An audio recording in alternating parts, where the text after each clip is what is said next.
You think he's gone? He's not gone. That's the whole point. He's never gone. Is this some radical new therapy? You see?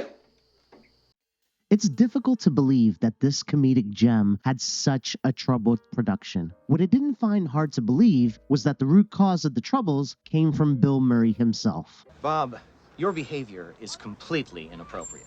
I'll explain that in more detail, along with my top 3 favorite scenes in the film What About Bob? Bob. Gimme. I need. Gimme, Okay, please. all right. Okay, let's go over the video format so we're efficient. But before I do, just a quick content creator shout out from me to just say a big thank you to everyone who liked or subscribed or commented on my last video. Thank you. You love me. You really love me. And now, let's break down the chapters for this video. So we're just about done with the intro. We're going to move on to specs for the film. Then we'll dive into all the juicy behind-the-scenes drama. And finally, I'll briefly discuss my top 3 favorite scenes in the movie. We're green? So What About Bob is a 1991 comedy directed by Yoda and starring Bill Murray, Richard Dreyfuss, and Julie Haggerty. The plot of the movie revolves around Bob, played by Bill Murray, who is a man suffering from multiple phobias and has just been referred to a new therapist with a clever little premonition from the old therapist. Free. New therapist, Dr. Leo Marvin, played by Richard Dreyfuss, is an egomaniac who has just published a new book and is on top of the world. He accepts Bob as his new patient, not knowing of the coming storm, and Bob and Leo actually make great progress on their first visit. And that's where things begin to take a turn for the worse. Leo confesses to Bob that he's about to go on vacation for a month, and Bob just can't handle that. So after some lies, bravery, and fake vomiting,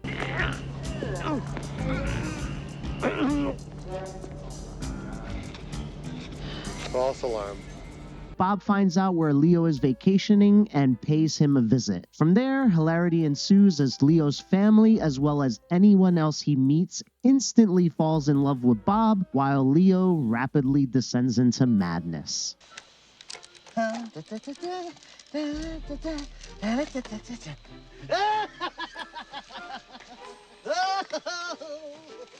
And even though Dr. Leo Marvin goes completely off the deep end and settles on killing Bob to get rid of him from his life, we're treated to a somewhat happy ending as Bob ends up marrying Leo's sister and has a best-selling book along the way, while Leo decides to sue him for the rights of the book in which Leo was literally going to murder Bob. It's a fantastic ending that I've grown to love more as I've gotten older because it just kind of stays true to Leo's character despite the fact that he should be in jail for attempted murder. But I love it. Now, before I move on to the troubled production for this film, I do want to mention the supporting cast for this film are all played really well. The kids are not annoying and their backgrounds are fleshed out enough that they don't seem tacked on or unnecessary. The location itself is just gorgeous. I mean, this movie is in the days before green screen, but it just looks so homely and so beautiful. I remember watching this film as a kid and wishing we had a summer home like Dr. Leo Marvin had in the movie. What are you staring at? I had every right to buy this house.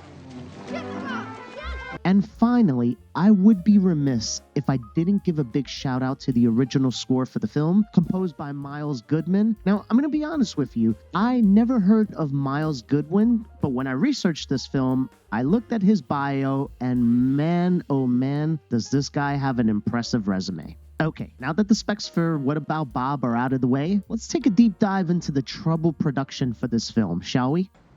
You're angry. No, I don't get angry. Well, you're upset.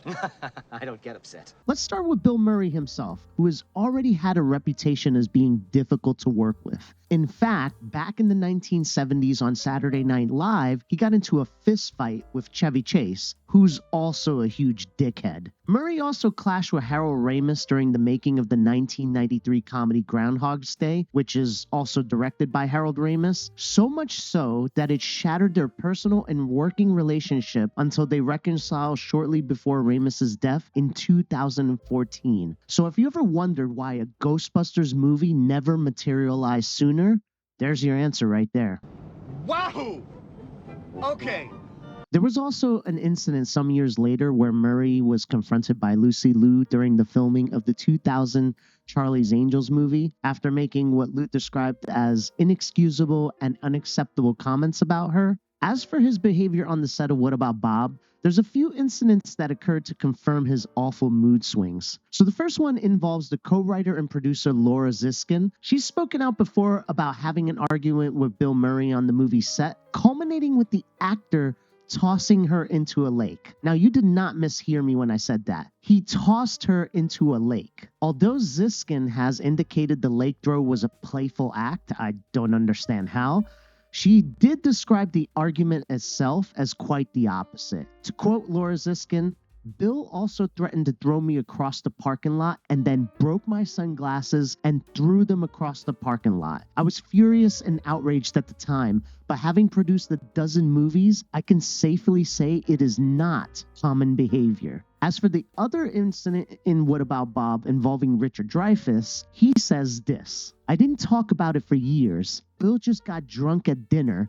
He was an Irish drunken bully, is what he was. He came back from dinner one night and I said, read the script, Tweak. I think it's really funny. And he put his face next to me, nose to nose, and he screamed at the top of his lungs, everybody hates you. You are tolerated. There was no time to react because he leaned back and he took a modern glass-blown ashtray. He threw it at my face only a couple of feet away, and it weighed about 3/4 of a pound, and he missed me. He tried to hit me. I got up and left. Now, as crazy as the story sounds, Frank Oz himself also verified that there was a feud between Bill Murray and Richard Dreyfuss, and he said this: I was just trying to get the best out of both of them. Richard is a very structured person, and I'm not that structured, and Billy is very unstructured. So you have that opposite going also. And as a matter of fact, I just wrote Richard a letter after all these years because I was looking at that movie and I realized how brilliant Richard's work was.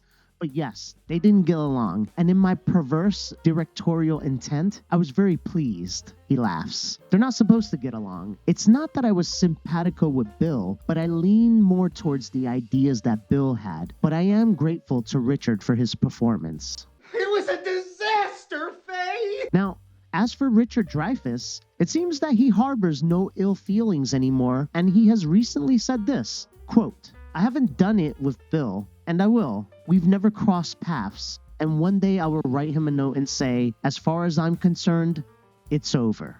So, personally, I hate awful behavior from actors, and I always think about all the mental abuse that Shelley Long took during the filming of The Shining, and you can sit here and try to argue that the mental or physical abuse is what brings out the best performance in actors, but let me seriously ask you this. If your boss at your current employment told you that by verbally abusing you, he can get a little bit more performance out of work from you, would you be okay with it? I mean, I know I sure as hell wouldn't. And I don't think that these actors and actresses should take that type of abuse either. I don't know. I think it's such disgusting behavior from Bill Murray to Christian Bale. You see the way these people behave. And, you know, despite the fact that they're fantastic actors, I just don't like it. I prefer that they just be decent human beings. But anyway, that's just my opinion on the matter. The only significant difference between those other guys and me, Bob, is that I'm gonna kill you. Besides the squabbles with Bill Murray, apparently Bill was actually very uncomfortable shooting in New York City, which is interesting to me since Ghostbusters is in New York City, and there's another movie that is kind of escaping my mind right now. I'll post it on the video that he was also in New York City filming, but I mean, I also can't blame him for that. I know a lot of people actually who just do not like being in large cities. Dr. Marvin, Dr. Leo Marvin. Second elevator, 44th floor. Thank you. Elevator? And there was also some issues with filming the vacation home scenes, namely some weather issues, but really nothing major that I see. And that is all for the production notes. Before I discuss my 3 favorite scenes in What About Bob, I'll just say that I'm fairly certain you may have a favorite scene of your own, and if you do, leave it in the comments below. He can borrow my slicker!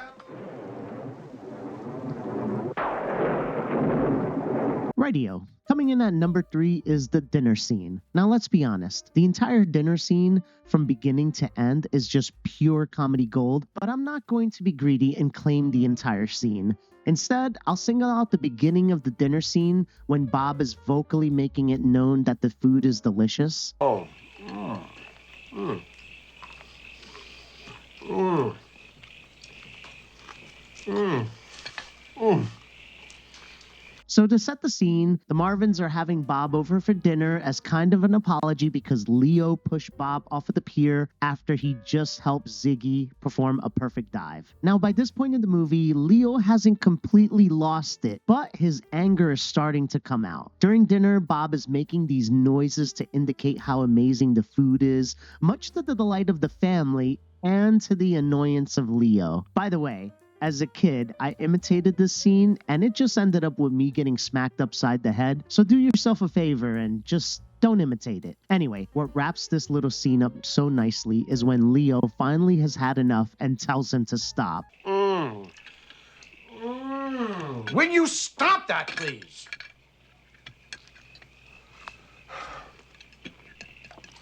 From Bob's little jump to Leo eating the food with that anger, it just works out perfectly. It plays so well, it's natural, and it always makes me laugh. Oh, and by the way, one more side note. That fried chicken looks so damn good. Every time I watch that scene and the scene from Gremlins when the Mogwais are tearing up that chicken, I just get that craving. Anybody else get that? Leo, do you want the breast? Moving on to my number 2. So number 2 is Leo's attempt to commit Bob into a psychiatric ward. Here's the scene setup. Leo's disaster of an interview with Good Morning America has just concluded, and after realizing that no one wants Bob to leave except him, he comes up with a genius plan to have Bob committed. He lies to Bob and the family about his true intentions, and Leo ends up taking Bob to the psychiatric ward. After dropping off Bob, you could start to see Leo beginning to crack.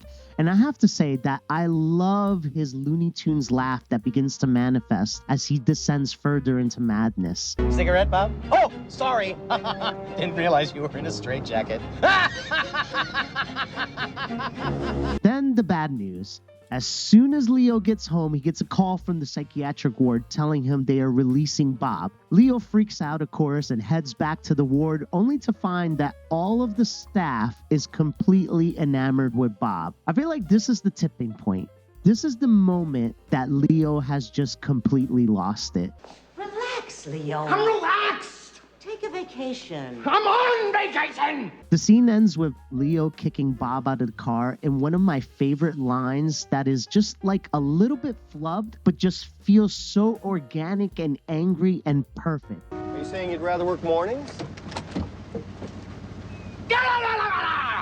Okay, now I'm going to throw a little bit of a curveball here for my number 1 favorite scene because I'm sure at this point you're thinking that it's all about the laughs, but this one's a little bit different. So my number 1 favorite scene in What About Bob is when Bob ends up spending the night at the family's house and he's in Ziggy's room. Now, don't get me wrong, there's some great singers in this scene and the peace and quiet bit is just a slice of fried gold.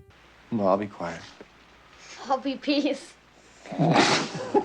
But what I love about this scene is 2 things. It's Ziggy getting over his fear of death and Bob letting go of one of his phobias, mainly touching anything that other people touch. So for those who haven't seen the film, first off, shame on you.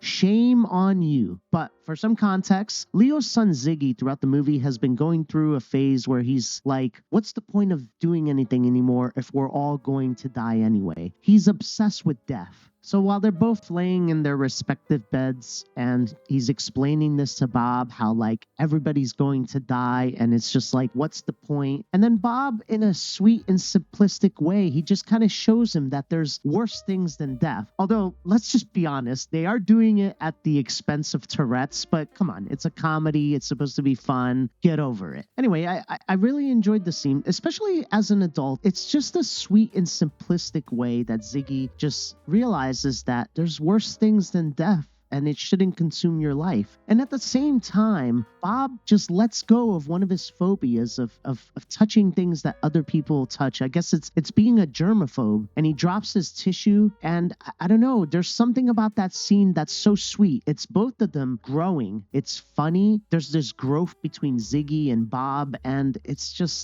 fantastic. Bob gave me a great thing to be afraid of instead of death. That's nice, sweetie. You know, the sailing scene, the diving scene, they all begin with Bob talking to the kids about the issues that are bothering them, and they end up with Bob growing as a person along with them. And one of the interesting things that I found out while I was researching this film is that all of the psychoses and the phobias that Bob has, they're real. They were researched, and they're real phobias and they're real psychosis. I thought that was a really interesting little tidbit of information that just made me love the movie even more. Dr. Marvin, you can help me. Well, those are my 3 favorite scenes for the film What About Bob? What are your favorite scenes? Comment below, leave a quote from the movie. I'd love to hear your thoughts. Well, I hope that you enjoyed the video, and if you did and you don't mind tapping that like button, I would be very grateful. Thank you all once again for your time, and I'll hit you up real soon on the next video. Peace out. Peace out.